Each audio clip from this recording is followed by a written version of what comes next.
Most of us have seen Niagara Falls many times. But few have ever seen it from the point of view that recently opened over on the Canadian side. News 4's Kelsey Anderson toured the tunnel and takes us inside. If you'd like to go back in history, learn more about hydroelectricity, and get an incredible view, the tunnel in Niagara Falls, Canada is the place to visit.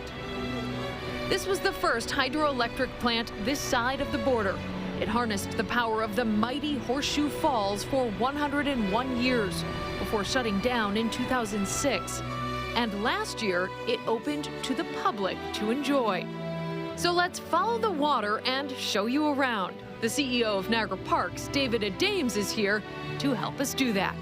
Everything's intact as it was built from 1901 to 1905.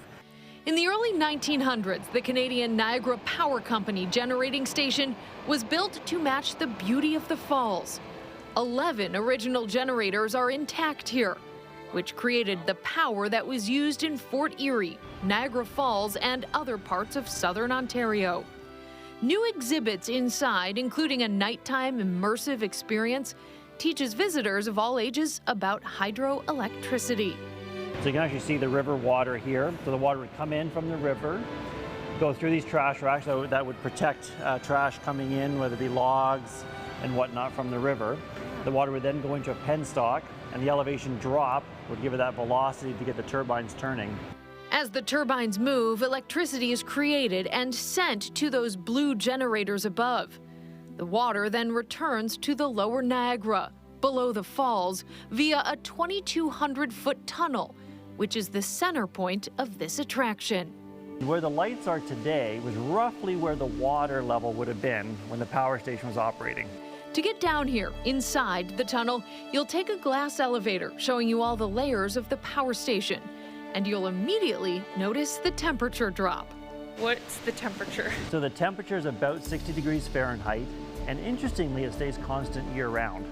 The tunnel looks as if it did when water was flowing through it, except this path we're walking on. So it's all concrete, so for any guests who may be using a walker or wheelchair, it is fully accessible. After walking for about 10 minutes, you can see the light at the end of the tunnel. The crown jewel of the attraction is a platform here that took about 3 to 4 months to build. All the building materials were craned over the gorge walls. So all of the concrete and materials, including a backhoe, were craned over the gorge wall. Construction was completed and everything was craned back up. The platform gives you a view like no other in this area. You can wave to the people on the Maid of the Mist or Canada's Niagara City cruises as they pass by. And be ready to get a little wet.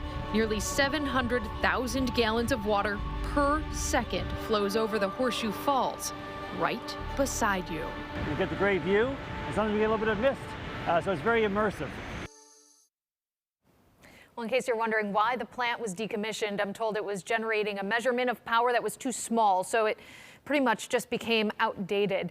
There is another plant nearby that is creating hydropower for that area. For more information on tickets to the tunnel and events there, click on the Founded on 4 tab of WIVB.com. In the studio, Kelsey Anderson, News 4.